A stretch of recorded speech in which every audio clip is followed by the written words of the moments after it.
Bonjour à toutes et tous.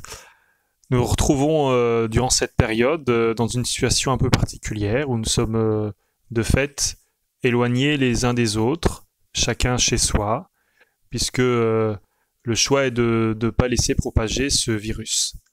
Cela concerne nos vies personnelles, mais aussi nos vies d'église où nos lieux de culte sont fermés, nous ne nous réunissons plus.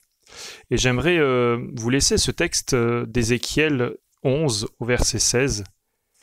Eh bien, transmets à tes compagnons de captivité ce que je déclare, moi le Seigneur Dieu.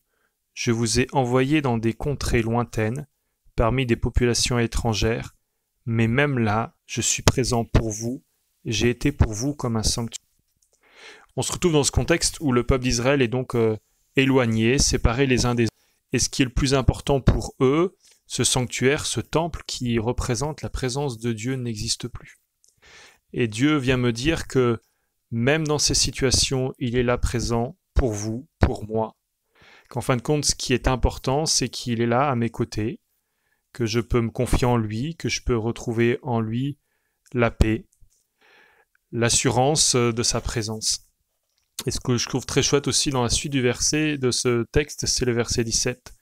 Transmets-le donc ce que je déclare encore moi, le Seigneur Dieu, je vous rassemblerai hors des populations, des lieux dans lesquels je vous dispersais, et je vous donnerai à nouveau le pays d'Israël.